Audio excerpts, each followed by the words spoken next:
A royal wedding, a deadly betrayal, and a kingdom on the brink of destruction. As flames rise and dragons fall, one woman holds the key to salvation or doom. Will love or vengeance reign supreme?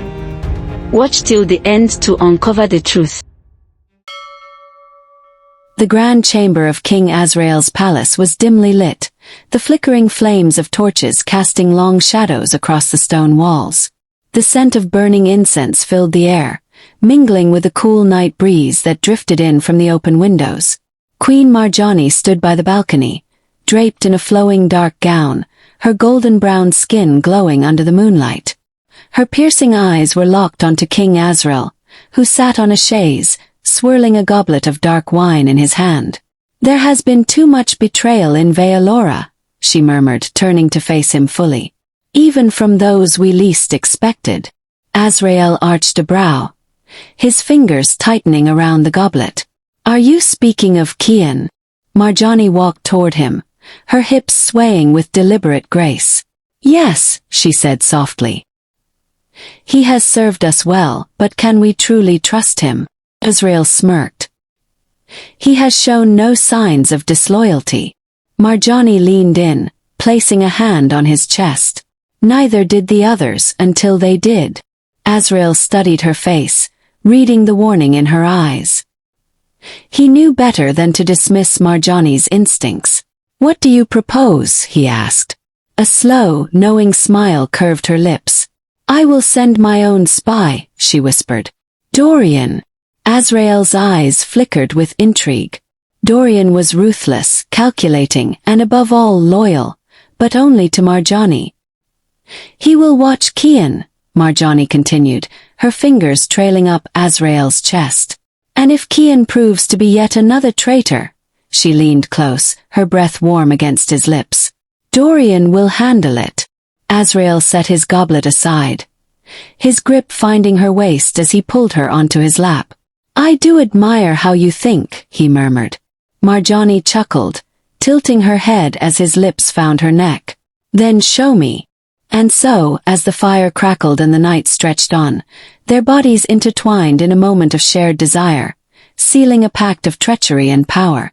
Deep within the dungeons of Vealora, Kian moved carefully, his hood drawn low over his face.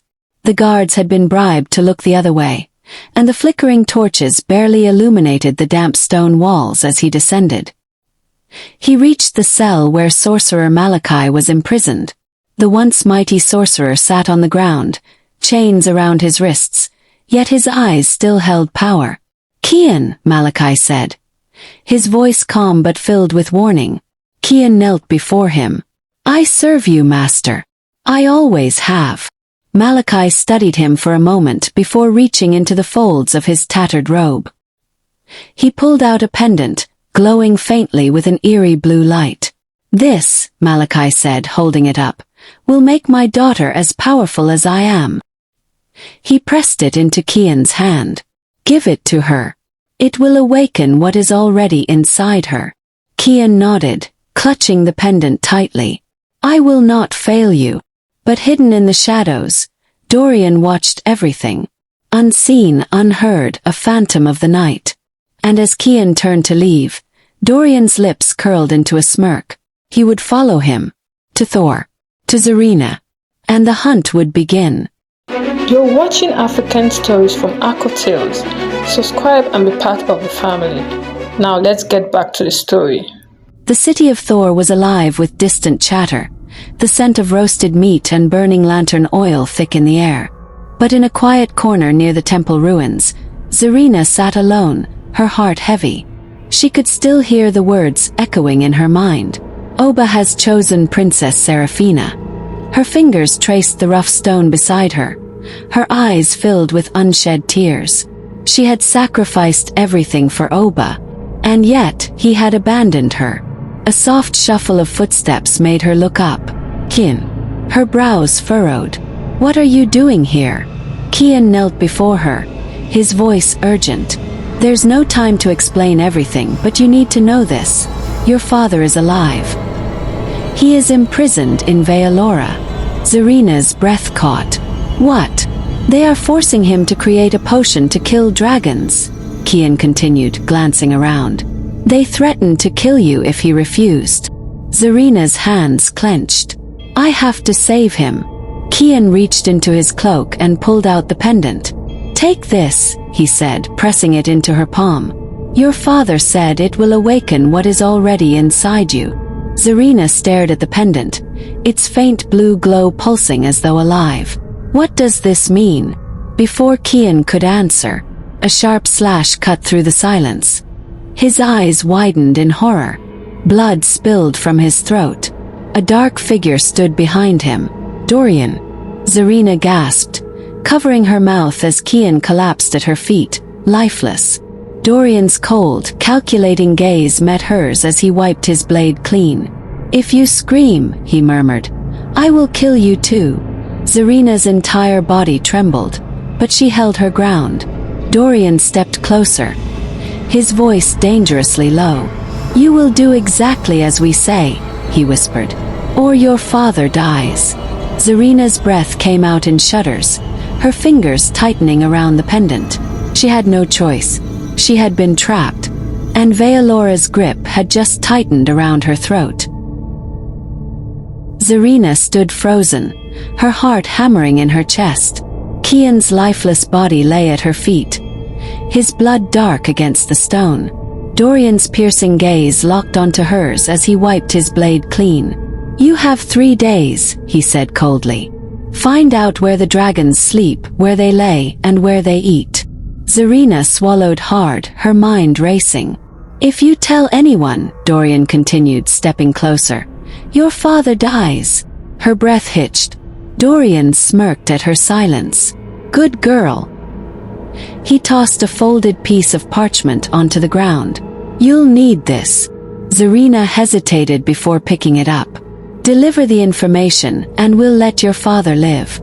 Fail. His smirk darkened. And you'll wish you never existed. With that, he vanished into the night, leaving Zerena alone, trembling. She clutched the pendant Kian had given her, the one Dorian hadn't noticed. If there was any way to fix this, it lay in the magic inside her. Dorian rode through the darkened lands of Vealora, his cloak billowing in the wind. His mission in Thor had been successful. Kian, the traitor, was dead.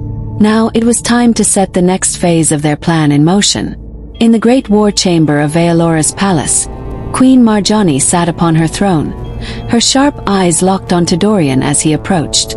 King Azrael leaned forward, his expression unreadable, while Kenisa, standing to the side, smirked as if he had already won. Dorian knelt. Kian betrayed us.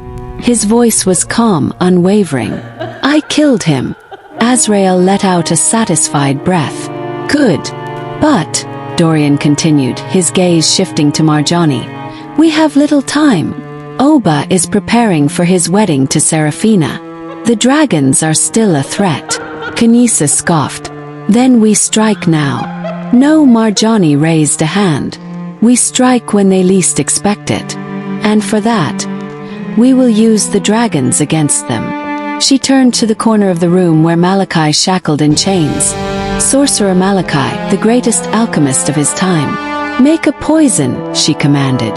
A potion that will seep into the blood of the dragons and kill them from within.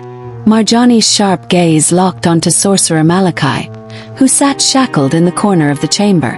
Malachi, you will create a poison, one that will seep into the dragon's blood, weakening them from within and finally end their lives. Malachi's hollow eyes darted to Dorian. You can refuse, Dorian said coldly. But if you do, Zerena will pay the price. Malachi's hands trembled. He knew he had no choice. 4 hours, he worked over his cauldron, mixing potions, chanting spells, crushing rare herbs.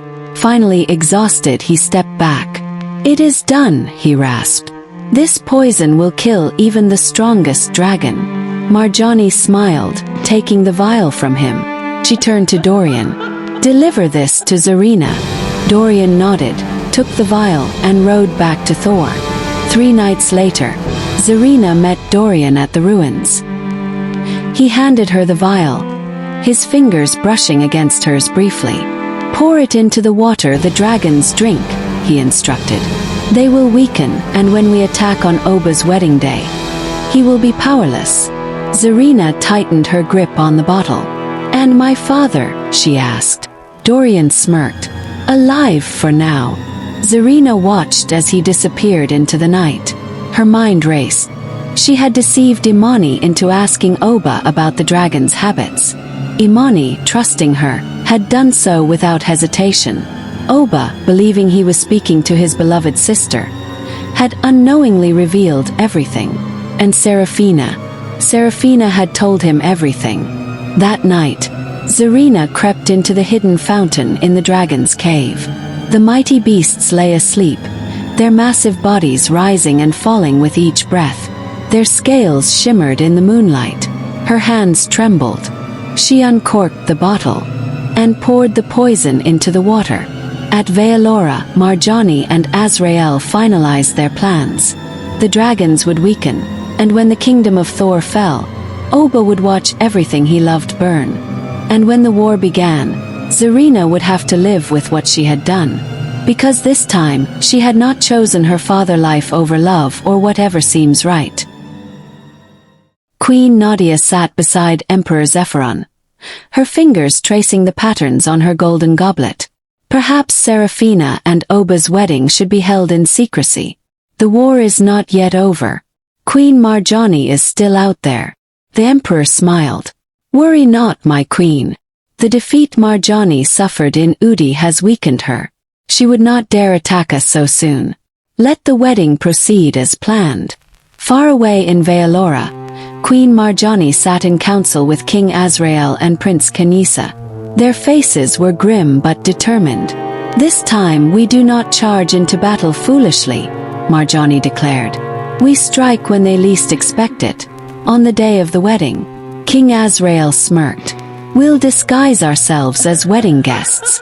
When the celebration begins, we lock them inside the grand hall and burn them alive. Kanisa's eyes gleamed with satisfaction. And while they are trapped, our army will invade from outside. The plan was set. Azrael's soldiers would wait beyond the city walls, while he, Marjani, and Kanisa would walk freely into Thor, hidden in plain sight.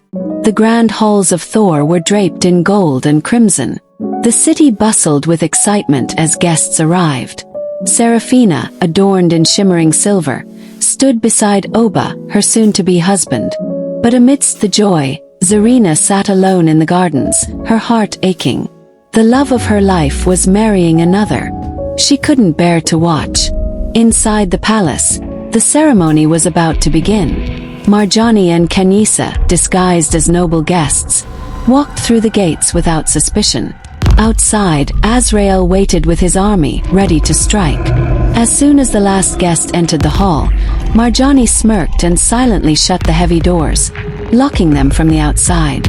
Oba turned sharply at the sound. A strange silence filled the room. Then, from beyond the locked doors, laughter rang out.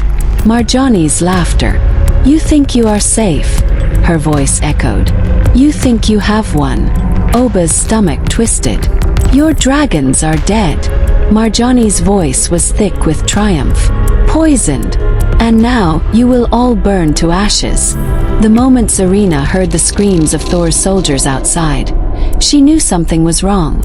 Her feet carried her to the dragon caves, where her breath caught in her throat. The dragons, the mighty beasts that once ruled the skies, were either lifeless or too weak to stand. No, she whispered. I have to save them. I can't let Marjani win. Her fingers clutched the pendant her father had given her. It pulsed with magic, old and powerful. She had one chance. Closing her eyes, she pressed the pendant against the largest dragon, Serafina's dragon. A surge of energy erupted from her hands, coursing through the beast's body. The poison burned away, and its massive eyes snapped open. The dragon let out a thunderous roar. It was alive, and it was angry. Before Marjani could set the hall on fire, the sky darkened with the shadow of the great beast. With a mighty flap of its wings, Serafina's dragon soared above the battlefield, unleashing a storm of blue fire. The soldiers of Vealora screamed as the flames devoured them. Azrael turned to flee, but the dragon's fire engulfed him, reducing him to ashes. Kenisa tried to run, but the beast's massive claws caught him, crushing him in an instant. Marjani barely had time to react before the dragon's fiery breath consumed her, her screams echoing into nothingness. Dorian, who had been watching in horror, attempted to escape, but the dragon swooped down, seizing him in its claws. With one final roar, it flung his body into the raging inferno below. The enemies of Thor had been obliterated.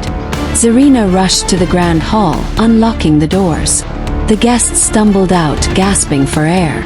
Serafina ran toward her dragon, stroking its scales. "You saved us," she whispered. But then her brows furrowed. How did you survive the poison?" Silence followed.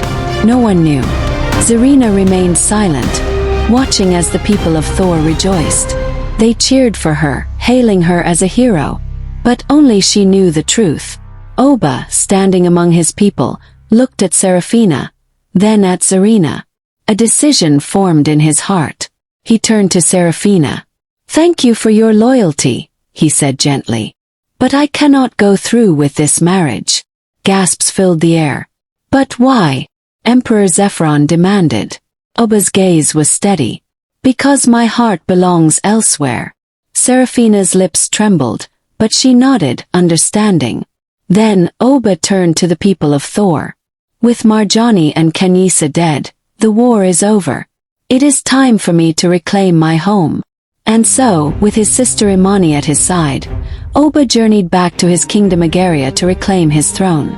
Prince Tefari, the last remaining traitor, was dragged away in chains to Agaria dungeon. As Zerena returned to Vealora, she was greeted with open arms. Her father, sorcerer Malachi, was released from captivity. His eyes filled with pride.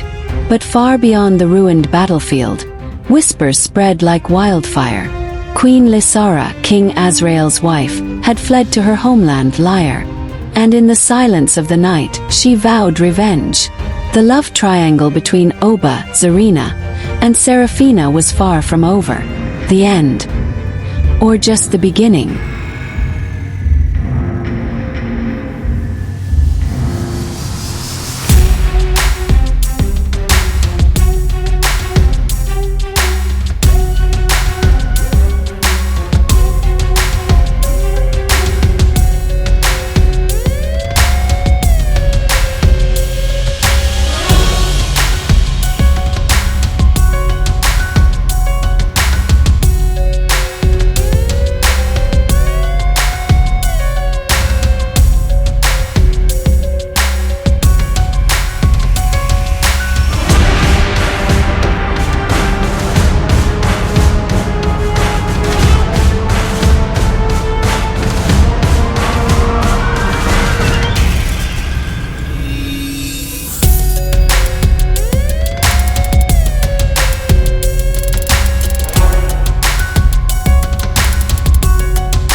Thanks for tuning in. Be sure to stay connected by leaving your thoughts in the comments, giving the video a thumbs up and subscribing to the channel. Hit the notification bell so you're the first to know when a new content drops. We appreciate your support and look forward to seeing you in the next video.